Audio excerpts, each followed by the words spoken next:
They'll hang me like a common criminal, and I didn't mean it. You know I didn't. Oh, stop whining, Gerald. Take your medicine like a man. What? All right, Harvey. I'll stop. You're responsible for the whole thing. You know you are. And since they can only hang me once, even for 2 murders... Midnight, the witching hour when the night is darkest, our fears the strongest, and our strength at its lowest ebb.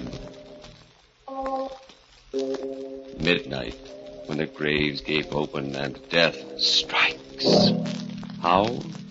You'll learn the answer in just a minute in Death's Goblet.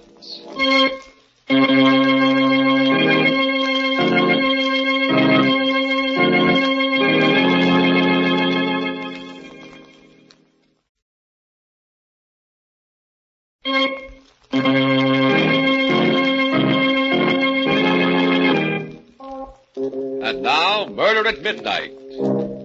Tales of mystery and terror by radio's masters of the macabre. Our story by Sigmund Miller is Death's Goblet. It all began at one of Arthur Cunningham's parties. He always gave a party when he came back from one of his trips abroad. I went there with Gerald, my partner, and his wife, Susan. Beautiful Susan. Did I care for her? People used to say so. But she was too self-centered a woman for me. I like to look at her just as I like to look at anything that's lovely.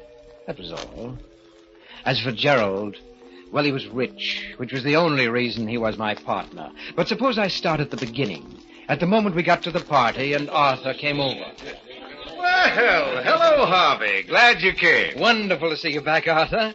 You know Gerald and his lovely wife, Susan. Of course. Hello, lovely wife, Gerald. It's nice to see you again, Arthur. Good trip, Arthur? Marvelous. You're just in time for a drink. Let's get away from this mob. Come into the study. I just opened my last bottle of Chateau Albert. Oh, nice. Here we are. Oh, someone get the glasses out of the cabinet, will I'll you? get them. Large parties make me very nervous, you know. I'd much rather... Here we are. Hi. What an odd goblet this one is. Oh, put that one back, Susan. Why, what's wrong, Arthur? Use any of the others, but not that one. Oh, I'll be careful of it if that's what you're worried about. Oh, it's not that. I just don't want you to drink from it. What's all the mystery about, Arthur? Well, you'd all think I was mad if I told you. Take a look at it. It's a very strange-looking glass. Yes, looks Venetian, possibly from Murano. It is. This red spot here on the side. Yes, it's supposed to be a drop of blood. That's very odd. How do you know that? Well, Gerald, this goblet has a legend. A terrible legend. And, of course, none of you will believe it, but the story is that anyone who drinks from this goblet will kill someone. Oh, that's wonderful. And you believe it? Why, yes, Gerald. You see, I've had proof. Good heavens. I once drank from this goblet. What? Arthur, you're joking.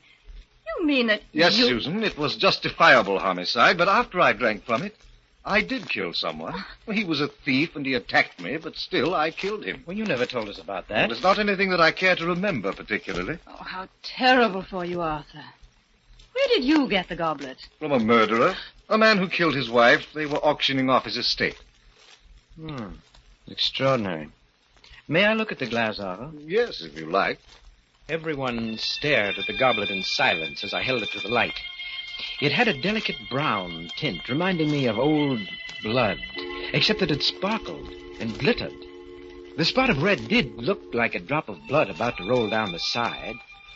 It seemed ridiculous that this inanimate object could make men commit murder, and yet there was something about it that fascinated me, and suddenly I wanted to drink out of it.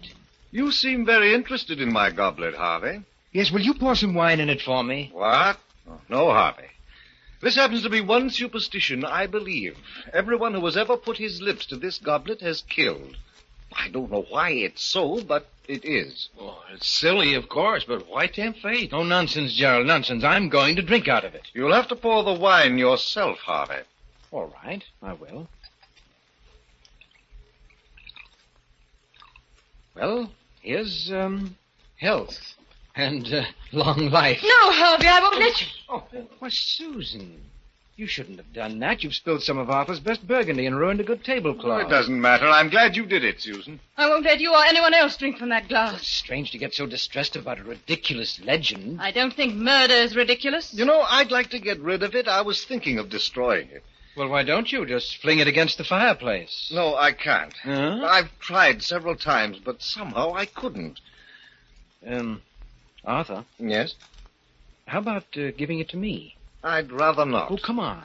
You want to get rid of it, and I have a fine glass collection. I'd like to add to it. I'll keep it locked up. You'll be sorry, but if you want it that badly, Harvey, it's yours. Arthur, please don't give it to him. Susan, what's the matter with you? You watch over Harvey as if...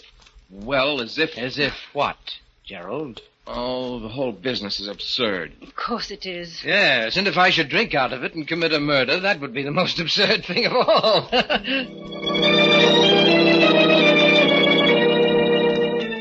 I kept the goblet on the mantelpiece in my library where the lamplight made it glitter. I discovered that the red drop was not paint. It was ingrained in the glass. Oh, very cleverly. One night, both Susan and Gerald were at my home. As we chatted, I got up, went to the mantelpiece, and idly toyed with the goblet. That goblet. It's the one Arthur gave. Yes, you remember. He gave it to me. Why don't you smash it, Harvey? Get rid of it. Ooh, it gives us all the creeps. Well, Gerald, you aren't really afraid of a piece of glass, are you? You don't believe Arthur's story at all, do you, Harvey? On the contrary, Susan, I do believe it. But not the way you think. What do you mean? Well, I mean to say murder is not in the goblet.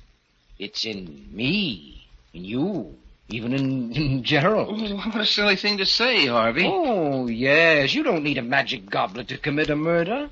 All you have to do is let yourself go. Let go of the civilized controls that tie you up. Why, Gerald, if you had cause, you could murder me or even your lovely wife. Oh, I couldn't kill a fly. Oh, but you could if the fly gave you enough trouble. Now, supposing, just as an example, supposing that you discovered that Susan was really in love with me and only married you for your money. Harvey. Wouldn't that make you want to murder her, Gerald? Oh, you're crazy. That's not very funny, Harvey. Even you, Susan. What? Even though you have a lovely face and exquisite hands, even you could commit murder. Why, there must have been times when you hated Gerald, or only for a moment, of course. But in that moment, if you were not so civilized... Stop it, Harvey. Why, you could even put your lovely hands around my throat. Oh, stop it, Harvey. You're not that important to her. And then just why are we on this gruesome subject? That's Harvey's idea of humor. Susan looked at me, a touch of red at the point where the cheekbones make the skin taut. She seemed angry, but she wasn't really. Oh, yes, she loved me. I could see it in her face. She looked at me for a moment, and then dropped her eyes.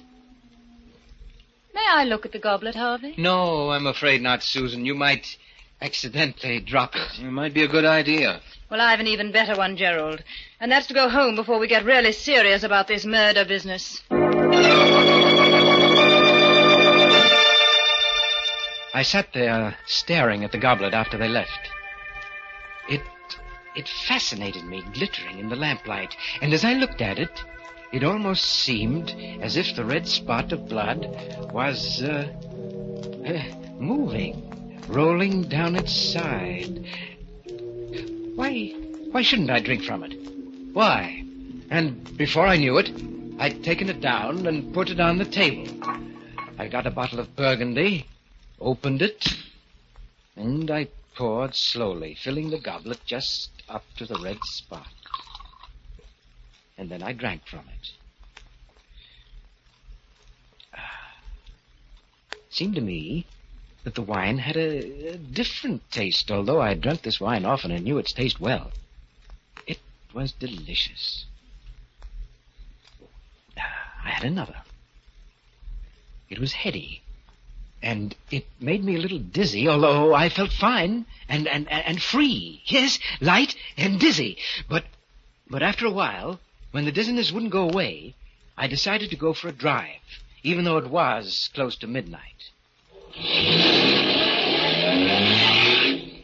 I drove fast. The speed and power of the car gave me a feeling of great exhilaration. I took the turns at full speed, enjoying the danger of the sharp curves. Then I came to a long, level stretch of road. I pressed down hard on the gas. The needle of the speedometer slowly moved upward. 60, 70, 80, 85. The road, like a black ribbon, rolled up in front of me. And then I suddenly saw him, but it was too late. I struck him with my right fender. He never made a sound. The car swerved a little from the impact. My heart in my throat. I stopped. Then I backed up. Backed up. Backed up. Backed up to where the body was lying sprawled grotesquely on the edge of the road. One look was enough. He was dead. But no one had seen the accident. I stepped on the gas and drove off.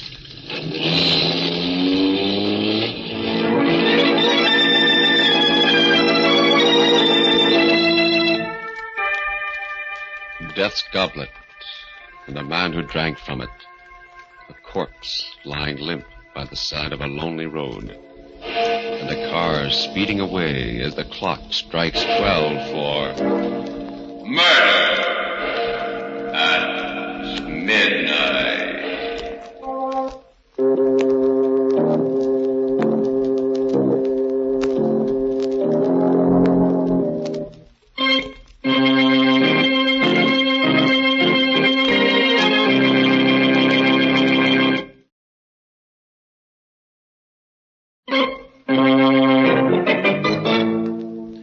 And now, back to Murder at Midnight. Harvey challenged the curse of the goblet and found it true. He had just killed a man after drinking from it. Let's listen to him as he continues the story of Death's Goblet. I knew now that the story of the goblet wasn't a myth, and I also knew what I was going to do about it. The next night, I got Gerald to come to my house to do some work.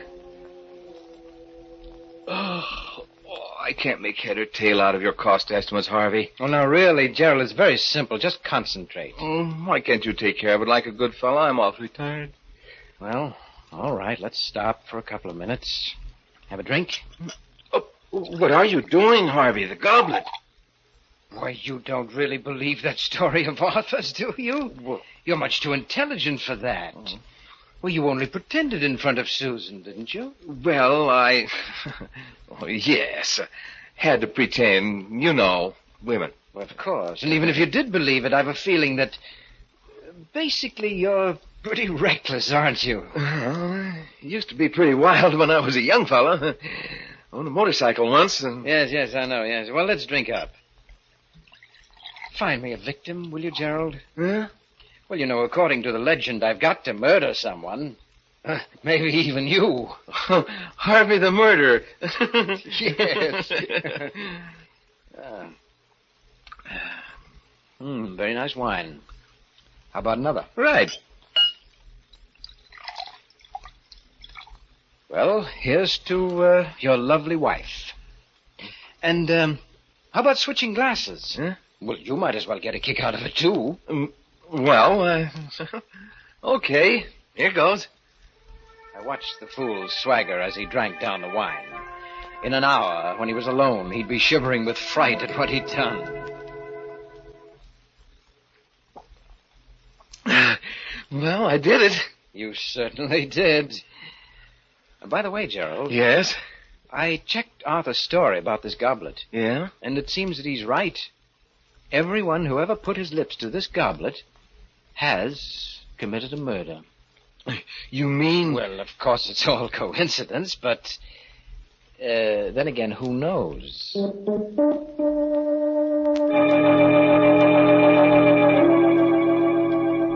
All the next week, I kept reminding Gerald about his drinking from the goblet. I wasn't really trying to get him to kill, but it was amusing to see him get upset and uneasy. And I noticed he was getting a little bolder, particularly with Susan, and had developed a temper. And one night, just as I was about to retire... that you, Harvey? Yes, Susan, how are you? Oh, I'm fine. I'm just a little worried about Gerald. He usually gets home at about 6, and it's 11 o'clock now. Do you know where he might be? Why, he's having dinner with his sister. His sister? Yes, a tall, dark girl. She was in the office today, and... Harvey, Gerald has no sisters? Oh, he hasn't? No. Oh, I guess I got him mixed up with someone else. Yes, it was Les Gordon who was meeting his sister. Yes, Gerald had some business to take care of over in Milford. You're not very good at covering up, Harvey. I'm coming right over. Please wait up for me. I'm good. Things were beginning to happen. It was becoming very interesting. Now, we'd see. Harvey, I want you to tell me everything. I must know. Who is this girl? Take it easy, Susan. Come, sit down. Oh, never mind that. What about Gerald? I don't know anything about Gerald's private life. And besides, you're not the one to talk. What on earth do you mean? You know perfectly well what I mean. You don't really care for Gerald. Actually, you're in love with me. Harvey. Well, you are, aren't you? Maybe. Sometimes I think I am. Oh, but you're too cold-blooded. I'd never be sure I could trust you. As a matter of fact, you'd like to get rid of Gerald. Why do you say that? Well, I'm just putting your thoughts into words. You never really loved him, did you? Oh, but Harvey... And he's finally become unbearable, hasn't he? Oh, Harvey, if you only knew. Do you know that the last time Gerald was here, he drank out of that goblet of Arthur's? It's possible that he wants to get rid of you, too. Oh, stop it, you hear? Well, I'm just telling you what I think you ought to know. Oh, we'll see. I left word at home that Gerald was to meet me here. And if he does come, well, we'll see. We sat and waited, not talking much. Susan's face was pale and agitated. It was most exciting. Susan, with all her charm and embellishments, was really a fierce animal underneath. I could almost hear her rage seething. Are you expecting anyone? Just Gerald. Well, let him in. Oh, hello, Harvey. Susan, what's up? Why did you leave word to meet you here? It's almost midnight. Where have you been all the evening? At Milford? With whom? What's going on, anyway? What are you so excited about, Susan? What were you doing in Milford? Why, I went there on business. Oh, really? You've been behaving very strangely lately, Gerald. If you don't love me, why don't you say so like a man? What? This is all your fault, Harvey. You've been filling her head with poison. I had nothing to do with this. I told her that you went to Milford. All he did was to make me see clearly something I've felt for a long while. And I think this is the time to do something about it. So, are you out of your mind? Put that gun down. You remember it, don't you? You gave it to me. Said it might be useful in an emergency. Harvey, take that gun away from her. She's liable to shoot. She won't shoot. She's only trying to frighten you. Am I? Let's see. Oh, my shoulder. Give me that gun. Give it up. Harvey, she's dead. Yes, Gerald. And you killed her. But it was an accident. She shot at me, and I was only trying to get the gun away from her. You know that's what happened. I only know that you drank from that goblet and that you killed her. What? But... Oh, you dirty, treacherous... You planned all this so that you could get rid of me, so that you could have Susan, you could have the firm for yourself. You'll have to do better than that to beat the gallows, Gerald. The gallows? Please, Harvey, we've been friends for a long time. You can't let me down. You wouldn't have pressed the trigger if you hadn't had murder in your heart, Gerald. You shot her because you wanted to. That's what I saw. I believe in telling the truth. Harvey, I'll turn over the business to you. I'll do anything if you'll just... I don't accept bribes, Gerald. All right. But I'll fool you. I'll call the police myself. Well, there's the phone. I'll prove my case in court. They won't convict me. Operator, give me the police. Hello? Police department? This is Gerald Hamilton. I just accidentally shot my wife. And my friend's home. Yes, she's dead. The address is 411 Grove Street. That's right. I killed her. Accidentally. Yes. I'll be waiting here. Cigarette, Gerald? Oh, treating me like a condemned man, huh? Well, I'm not going to die. All I have to do is tell the truth about everything, including you. Oh, but you forget, Gerald, there must be fingerprints, your fingerprints on that gun. That won't look very accidental, will it? But Harvey... You did it, Gerald. I saw you. If you don't back me up, they'll hang me like a common criminal. Please, Harvey, don't let them do that to me, please. Oh, stop whining, Gerald. What? All right, Harvey, I'll stop. You're responsible for this whole thing. You know you are. And since they can only hang me once... You raised the gun, but I'd been expecting it. I grabbed his hand, pushed it against his chest. My finger pressed on his and on the trigger. And suddenly, he went limp. You won't get away. My alibi was perfect. All I had to do was wait for the police that he himself had called. The minutes ticked slowly away. And then...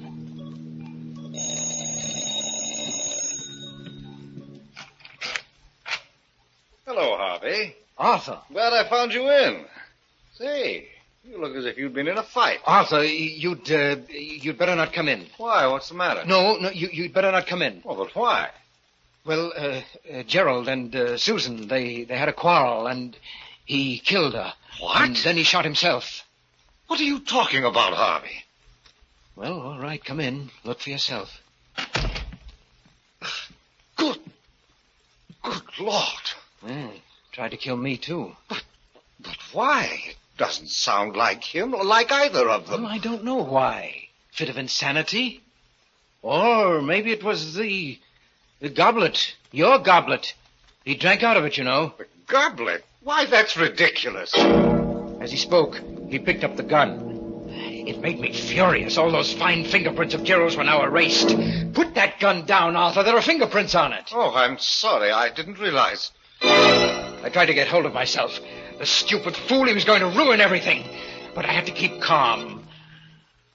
What were you saying about the goblet? Why, it has no curse or magic. I just made that story up.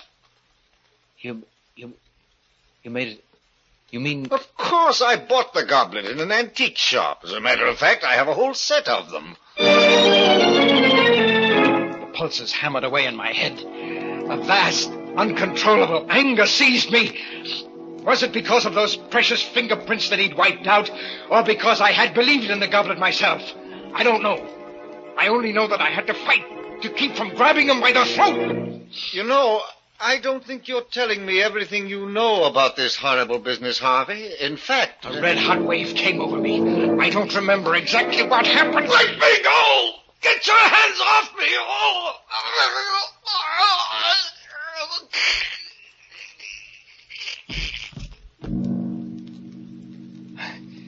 Arthur's body is lying there, too, now.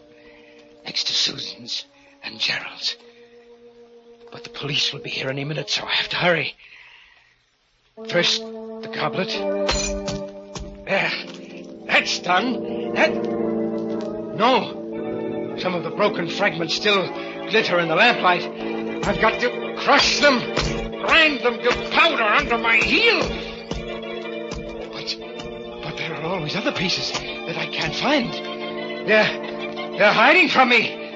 They're afraid of me. But I'll find every piece. I'll find them. I'll find them. I'll find them.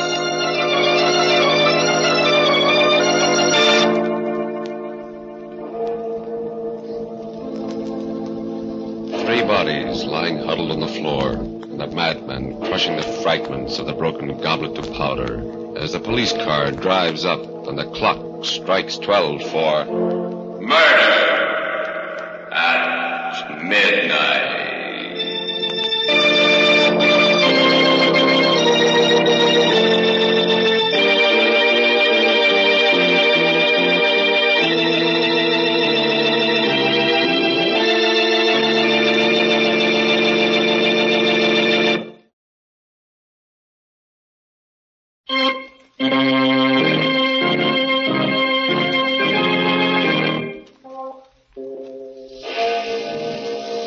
Remember to be with us again when death appears at the door, wearing the face of a friend, and the clocks strike 12 for murder at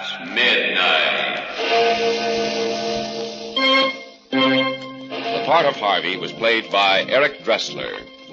With music by Charles Paul, Murder at Midnight was directed by Anton M. Leader.